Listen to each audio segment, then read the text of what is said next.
안녕하십니까, 이진건TV입니다. 논평 시작하겠습니다. 코로나19의 그 확진자 증가세가요 좀 주춤해졌답니다. 그나마 다행스러운 일이죠.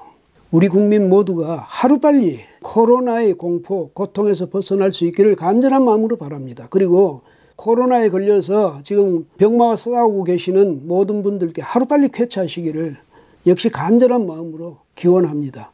또 이분들을 위해서 헌신하고 계시는 의료진, 그 다음에 이 의료진을 지원하기 위해서 또 애쓰시는 그런 공직자나 자원봉사자분들, 그리고 의약품을 생산하거나 의료 제품을 생산하시는 분들, 특히 이제 마스크, 요즘 이 마스크 대란이라고 하는데 이걸 한 개라도 더 만들어서 더 제공하려고 애쓰시는 분들, 모든 분들께 국민의 한 사람으로서 정말 깊은 감사의 말씀을 꼭 전하고 싶습니다.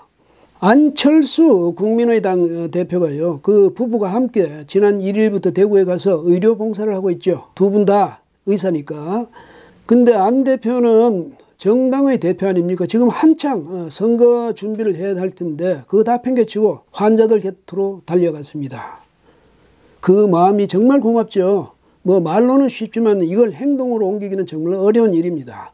근데 그 안 대표가 전해온 이야기가 있습니다. 자신이 돌보고 있는 한 여성 환자 이야기인데요. 남편과 같이 감염돼서 치료를 받고 있다가 남편이 돌아가셨답니다. 그러니까 이제 장례를 치러야 하겠는데 이 부인은 이 감염자니까, 환자니까 나갈 수가 없죠. 그러니까 그것도 그렇지만 더 안타까운 것은 남편의 마지막 얼굴을 눈에 새기지 못하게 된 거죠. 이게 얼마나 눈물겨운 전경입니까? 이런 환자를 돌보면서 안 대표가 언론을 통해서 전해온 말이 국민들을 이념 진영으로 분열시켜 놓는 데 대해서 비판을 했습니다. 그런 구태 정치에 대해서.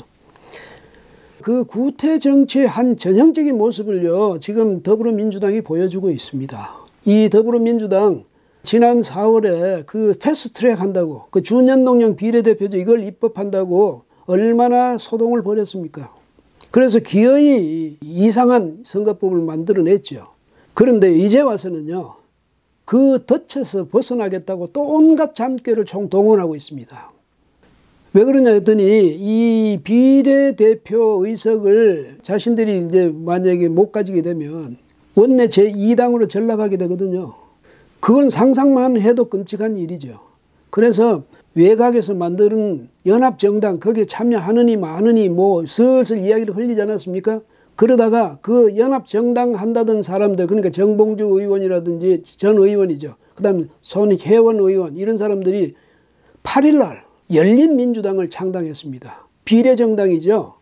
그런데 이제 와서는 그 비례정당에 당이 참여하느냐 안 하느냐 이걸 가지고 또 설왕설래하는 것 같이 그런 분위기를 연출했다가 이제는 뭐라 하느냐, 전 당원 투표를 통해서 결정하겠다 이렇게 말하고 있습니다. 당 지도부가 우리는 책임 안 져, 당원들이 책임질 일이야, 뭐 이런 식이죠.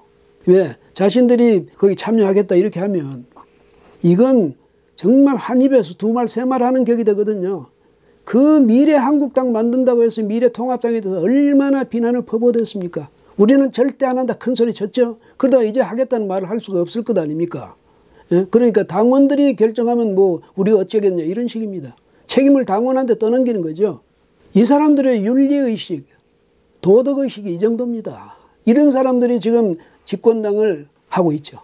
여기 공동상임선대위원장을 맡고 있는 이낙연 전 국무총리는 이와 관련해서 비난은 잠시지만은 책임은 4년간 이어진다 이런 말을 했습니다. 무슨 말입니까?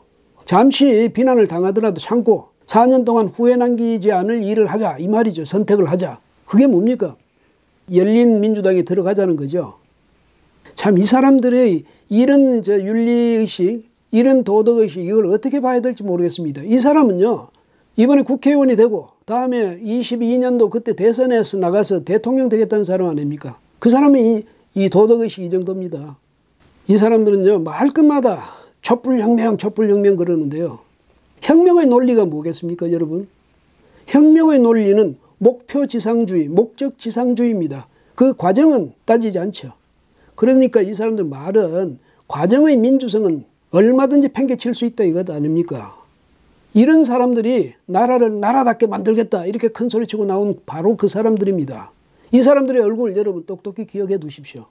당원 투표 보시면 어떻게 되겠습니까? 당연히 뭐 전부 다 들어가자 이러겠죠. 어디 열린민주당으로. 그래서 비례대표 우리도 챙기자 이렇게 말하겠죠. 그런데요, 이 당원 79만 명이 참여하는 그런 이제 투표가 될 거랍니다.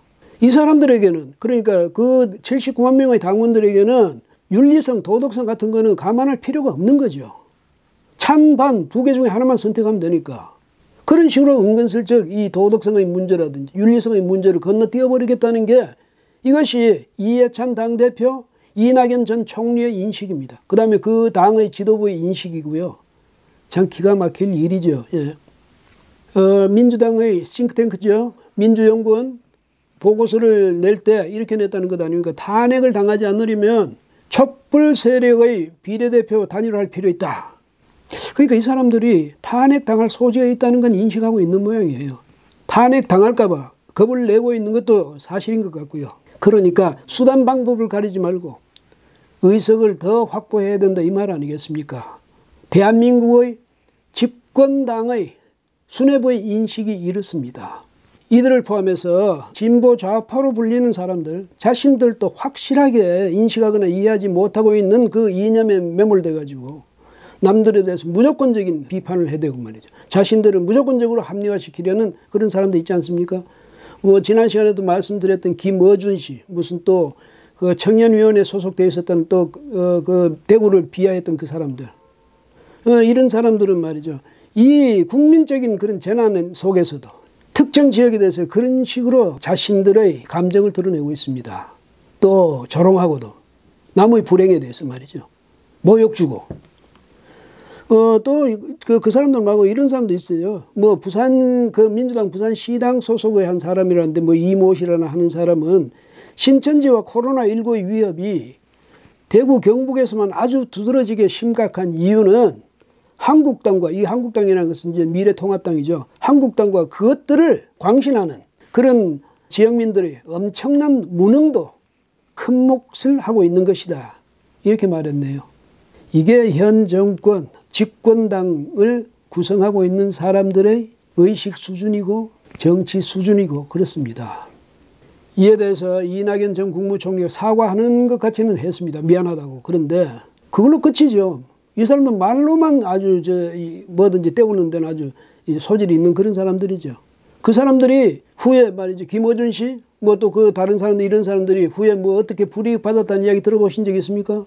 아니면 이런 당의 그 지도부로부터 엄중한 뭐 항의라든지 문책이라든지 당했다는 이야기 들어보신 적 있습니까? 김어준 씨 아직도 건재하잖아요. 라디오 방송에서. 또 다른 방송에서. 여러분, 정말 이 사람들 분명히 봐둬야 됩니다. 잊어버리면 안 돼요. 그냥 잊어버리고 넘어가고 하니까 이 사람들이 기고만장해지는 거죠. 그 다음에 이 사람들이 권력을 자의적으로 행사하는 겁니다. 옛날에 권력을 그렇게 비난하던 사람들이 지금 권력을 자기들 마음대로 행사하면서 큰 소리치고 세상에 말이죠. 그 국민적 재난, 그 비극에 대해서 어떻게 그렇게 조롱하고 비아냥거리고 모욕을 주고 그럴 수가 있겠습니까? 이 사람들 여러분 정말 잊지 말고 똑똑히 기억하셔야 됩니다. 오늘은 여기까지 하겠습니다. 고맙습니다.